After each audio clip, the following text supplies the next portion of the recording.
예, 다섯 번째 세션으로 오도록 하겠습니다. 한국 사회와 직접적인 관련 있는 주제 같아요. 선생님, 다섯 번째 주제, 이슬람 포비아야 베일 문제, 베일 논제 부탁드립니다. 네.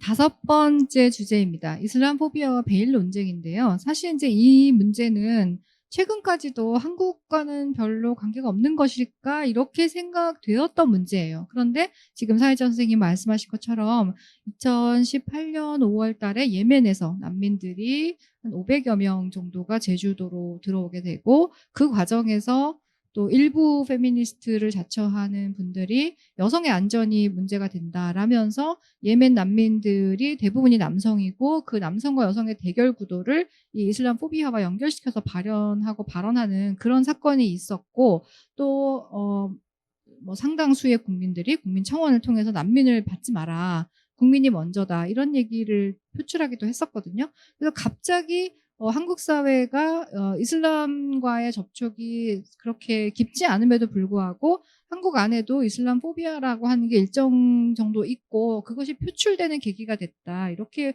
볼 수가 있습니다.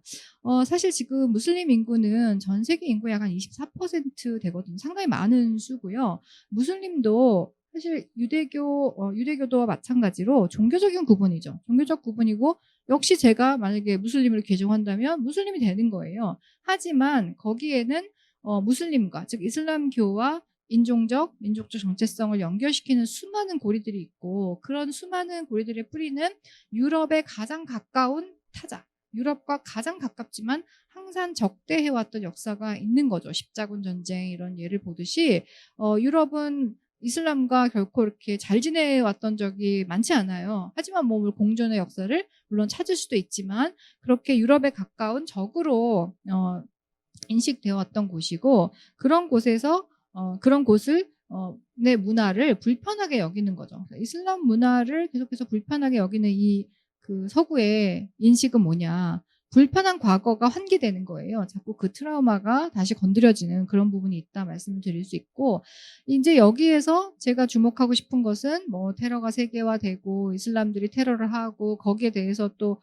백인 근본주의자들이 또 만만치 않게 대항하는 테러를 하잖아요. 브레이빅이라든지 그다음에 브렌튼 테넌트 같은 뉴질랜드의 테러도 있었고, 그러니까 이렇게 테러가 세계화되는 이 상황에서 유난히 유럽 사회, 미국 사회에서 무슬림에 대해서, 이슬람에 대해서 부정적인 이야기를 할 때 걸고 넘어지는 게 있어요. 그 걸고 넘어지는 게 뭐냐면 바로 이런 거죠.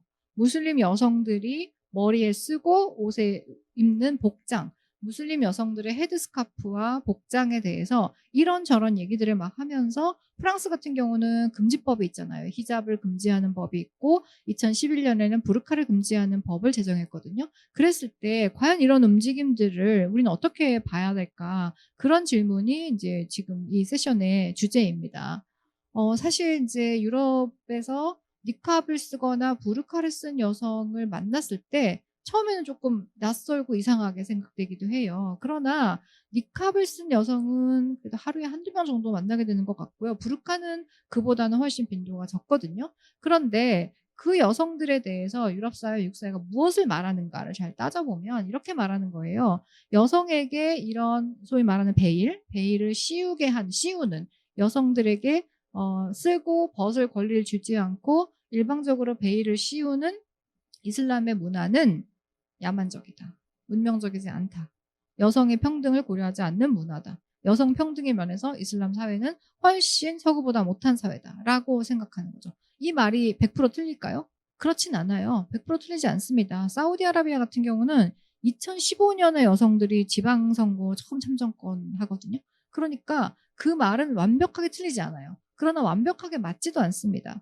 실제로 이 다양한 형태의 베일이라고 통칭되는 이슬람 여성들의 복장을 하는 여성들의 얘기를 들어보면 그들이 놓여있는 맥락, 놓여있는 사정들이 매우 달라요. 그리고 어떤 여성들은 히잡을 씀으로써 내가 남성들과 공적 영역에 동등하게 나가고 난 이게 너무 편하다, 이렇게 얘기하거든요. 그리고 기꺼이 쓰는 사람들도 생겨나고, 유럽 사회처럼 무슬림 이민자들이 상당히 많은 사회에서는 자꾸 유럽 내에서 무슬림에 대한 공격이 가해지고 무슬림들을 야만적인 사람들 취급을 하니까 오히려 갈 데가 없고 자기의 어떤 소속 공동체에 속할 수밖에 없을 때 종교의 목소리가 더 강해지는 거예요. 그럼 이것은 이슬람 종교의 근본주의적 경향을 더 강화하는 방향으로 나아가고, 그럴 때 여성들은 그냥 자기 스스로 히잡을 쓰거나 아니면 강요해서 히잡을 쓰거나 이런 복잡한 상황이 전개되고 있다는 거죠. 그래서 한마디로 얘기하면 유럽 사회에서, 미국 사회에서 말하는 히잡에 대한, 니캅에 대한, 부르카에 대한 논의는 그 유럽 사람들이 생각하는 이 이슬람에 대한 불편함과 그들의 식민주의의 기억과 오리엔탈리즘과 이런 온갖 것들이 다 따라 나와서 말해지는 것이지, 그것이 정말로 그 베일을 쓰는 당사자 여성들의 인권을 위해서라고 말하거든요, 명분으로는. 하지만 그 여성들의 인권을 위해서라기보다는 그 밑에 깔려있는 저희들이 너무 많다라는 거죠. 우리는 그것을 봐야 하는 것이고, 명분으로 주어진 그 말을 그냥 믿고 여성 인권이 서구가 더 이슬람보다 나으니까 그건 맞는 얘기 아니야, 이렇게 단순하게 이해할 수 없다라는 게 이제 제가 이 5번째 세션에서 얘기하고 싶은 주제입니다. 네.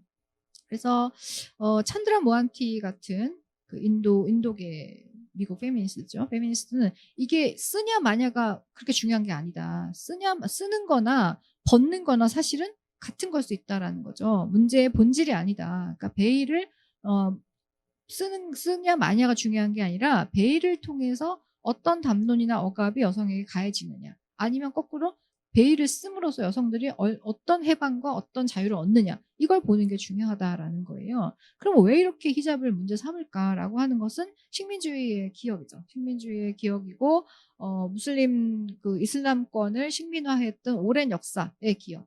예를 들어서 무슬림 여성들이 부르카를 입은 채로 폭탄을 안에 넣어서 알제리 같은 데서 식민지 해방 운동을 했던 기억들이, 그걸 보는 순간 저는 이제 같이 환기가 된다라고 생각합니다. 그래서 오늘날의 이제 코로나 상황에서 마스크를 쓰는 것에 대해서 유럽인들이 굉장히, 지금은 많이 쓰지만 처음에는 힘들어 했잖아요. 그랬을 때 이거 일종의 마스크 포비아다. 그리고 이 마스크 포비아는 이슬람 포비아하고도 일정한 맥이 다 있어. 이렇게 분석하는 학자들도 있었거든요. 저는 뭐 이런 게 관련이 되어 있다라고 생각을 합니다. 네. 네. 이렇게 이제 그 무슬림 여성들을 일종의, 이거는 그 설정 사진인데요.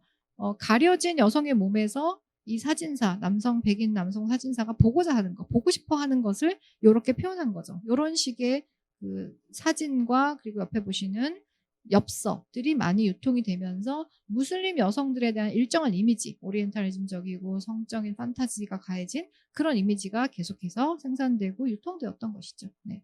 그래서 이런 무슬림의 악마화 내지는 무슬림 여성들의 몸을 볼모로 삼아서 저는 이제 이슬람 포비아의 젠더화다 이렇게 말씀드릴 수 있는데, 이런 것들은 상당히 위험하다. 왜냐하면 1930년대 유대인들에 대한 인종화, 악마화, 이것들을 자꾸 연상시키기 때문에 이런 건 자꾸 우리가 비판하고 넘어서도록 노력해야 된다라고 말씀드리고 싶습니다. 네. 네, 질문이 지금 여전히 계속 들어오겠습니다. 첫 번째 질문을 드리고 싶은데요. 결국 가서는 그 이슬람 여성의 베일을 둘러싸고는 두 입장이 갈등하는 것 같아요. 벗으라고 하는 쪽에서는 여성을 위해서 한다, 쓰겠다 하는 쪽에서는 여성을 위해서 한다. 그러니까 동일한 현상을 둘러싸고 하나는 여성이 손해가 된다, 하나는 여성에게 이익이 된다라고 이제 갈등하고 있는데, 이 두 입장이 도대체 왜 달라졌고 어느 입장이 좀 더 이 진실에 가까울지 의견을 좀 주시기 바랍니다. 네, 이게 이제 상당히 얘기하기 어려운데요. 그러니까 이게 어느 사회, 어느 시대냐를 특정하지 않고는 답이 다 달리 나올 수밖에 없는 문제거든요.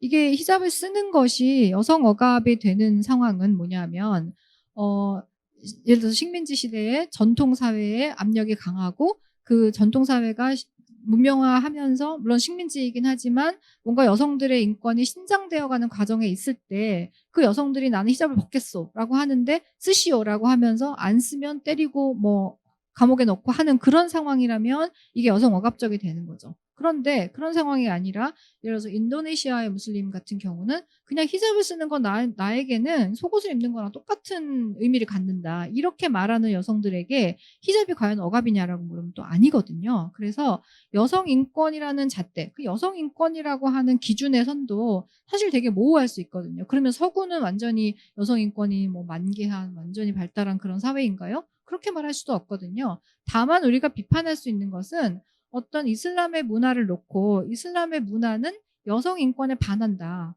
여성 인권을 생각하지 않는 문화이기 때문에 그렇게 전제를 하고 자꾸 어떤 사고를 전개하는 것, 이걸 굉장히 조심하자는 거죠. 제가 예멘 난민 중에서 한 여성 난민이 그 저희 이제 고려대학에 와서 강연이랄까 뭐 토크 같은 걸 한 적이 있었어요. 2019년에. 그때 인상적인 답변을 들었던 것이 그 여성이 히잡을 쓰고 있었거든요. 히잡을 쓰고 있는데 항상 자기한테 묻는다는 거예요. 아니 그 이슬람권에서는 여성의 인권이 별로 좋지 않다는데 어떻게 많이 힘드셨죠? 이렇게 묻는다는 거예요.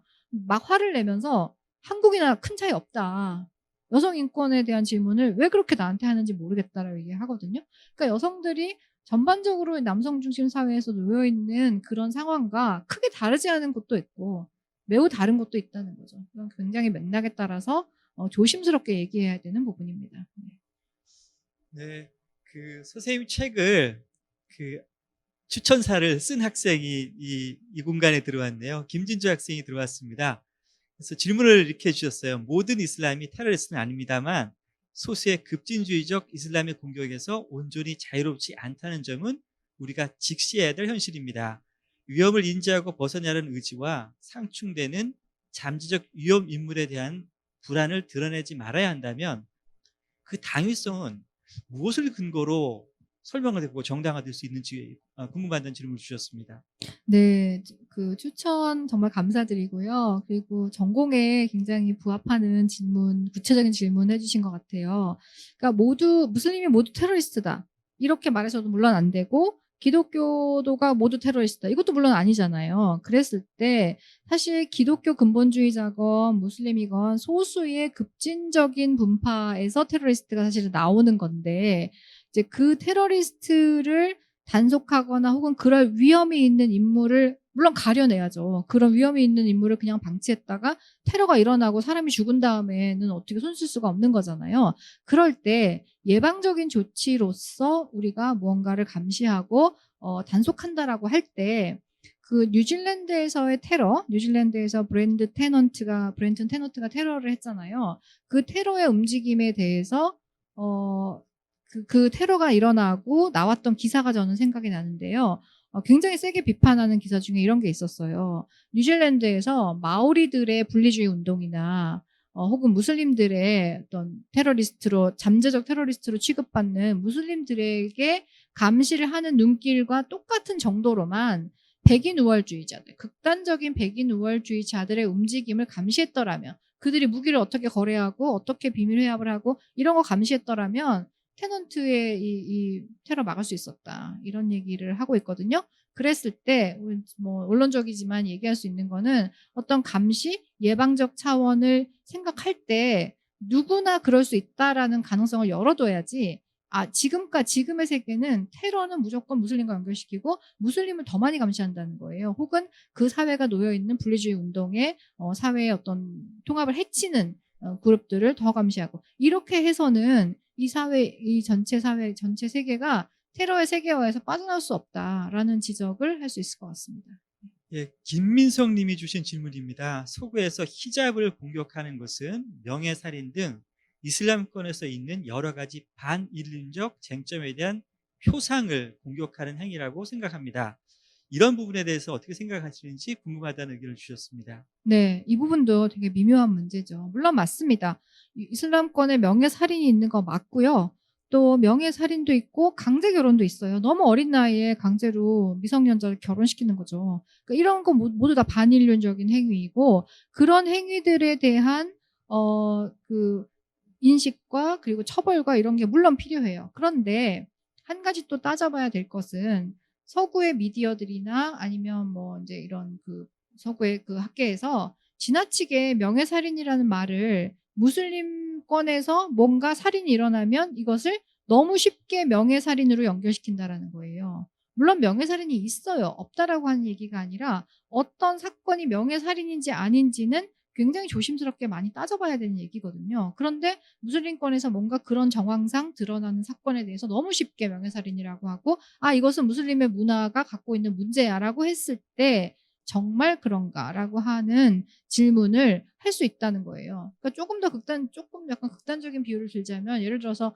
사이코패스 범죄가 일어났을 때 그 사이코패스 범죄가 기독교 때문이야 이렇게 말하진 않잖아요. 그런데 명예살인이라는 것이 너무 쉽게 무슬림의 문화와 동일시되는 문제점이 있다.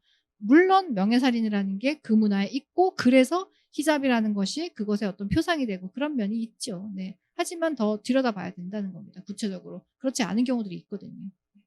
예, 프랑스 맥락으로 한번 가보도록 할게요. 프랑스에서는 여성들에게 이 부르카를 벗으라라고 하는 그 요구가 공화정의 일종의 국민성. 그러니까 우리가 공화정이라면 같이 공유하는 무엇인가가 있고 그 공유하는 정체성이라고 하는 부분이 드러나야 되는데 부르카를 쓰면 사실 당신의 정체성, 나의 정체성은 이슬람이라는 정체성이 부각되니까 그 두 개의 정체성 때문에 부르카를 입지 말라라고 요구한다고 합니다. 과연 이 다양성이라는 것과 한 공동체 내에서의 일종의 공동체성, 그것이 어떻게 조화를 이룰 수 있는지 아주 큰 주제인데 좀 의견을 주시기 바랍니다. 네. 이건 역시 굉장히 어려운 문제이죠. 어려운 문제인데 다만 이제 프랑스의 맥락에서는 라이시테라고 하는 프랑스의 그 정교 분리주의가 있잖아요. 그럼 프랑스 혁명을 하고 공화국이 되고 나서의 이제 중요한 공화국을 지탱하는 이념인데 일단 정치와 종교는 굉장히 날카롭게 분리시키는 거예요. 그래서 사실 히잡만 그러니까 공립학교나 공공기관에서 히잡만 안 되는 게 아니고 십자가도 안 되고 유대인의 키파도 안 됩니다. 그러니까 종교를 상징하는 모든 어떤 부착물들은 공공기관에서는 안 되는 거예요. 이제 그걸 이제 생각하셔야 되고 그랬을 때 국가가 종교와 정치를 명확하게 분리해서 공화정의 어떤 가치를 지키겠다라고 하는 것을 우리가 뭐라 그럴 필요는 당연히 없는 거죠. 그랬을 때 프랑스에서 부르카를 금지하는 법을 만들고 그 부르카 금지를 명시했을 때 과연 이런 질문을 하고 비판을 하는 학자들이 있었어요. 부르카를 쓰는 여성들이 몇 명이나 되냐라고 하고 그 부르카를 쓰는 여성들의 아주 소수, 정말 소수거든요. 그 소수의 여성들을 문제 삼음으로써 무슬림에 대한 반감을 조성하는 그런 용도로 이 법이 쓰이는 게 아닌가라는 의심을 할 수도 있다. 이런 얘기를 제기했던 기억이 나거든요. 그런 부분도 생각을 좀 해야 되는 게 아닌가라고 싶고요. 그다음에 네. 예, 박재학 교수님께서 스위드에 계시는 선생님이신 모양이에요. 박재학 교수님께서 약간 반박성 질문을 주셨습니다. 그러니까 히잡을 쓰는 것이 이슬람의 문화가 되겠지만 인간의 자유를 억압하는 것이 확실하다면 히잡을 폐지하도록 권유하는 것이 맞지 않을까라는 의견을 주셨습니다. 네, 물론 이런 반박 가능합니다. 그러니까 어떤 사람이 쓰기 싫은데 강제로 쓰라고 강요하는 경우에 자유를 억압하는 거 맞죠. 그런데 문제는 좀 더 복잡한 것이 그 히잡을 쓰는 여성들 그러니까 당사자들의 행위자성, 당사자들에게 물어봤을 때 그것을 나의 자유를 억압하는 것으로 느끼는가 안 느끼는가의 문제가 일단 하나 있잖아요. 그랬을 때 이건 억압이야 라고 생각해서 안 쓰는 여성들도 물론 있어요. 그렇지만 그것은 나의 그냥 복장이고 내가 속옷을 입는 것과 이건 똑같다라고 말하는 여성들도 있다는 거예요. 그랬을 때 우리는 어떻게 판단해야 할까요? 만약에 개인의 결정이라는 기준으로 본다면 안 쓰고 싶을 때 안 쓰고 쓰고 싶을 때 쓰게 하는 것. 일단 그게 뭐 하나의 해결책이 될 수 있겠죠. 그러나 또 더 나아가면 이 여성들에게 이게 억압인지도 모르게 느끼게 이 면면이 이어져 내려오는 공동체 문화의 억압이 있구나. 이렇게 또 얘기할 수도 있겠죠. 그래서 이 히잡의 문제는 어느 한쪽에 외부자의 입장에서 이것을 폐지해야 된다, 써야 된다 이렇게 한마디로 얘기하기가 굉장히 어려운 상황이다라는 말씀을 드리고 싶습니다.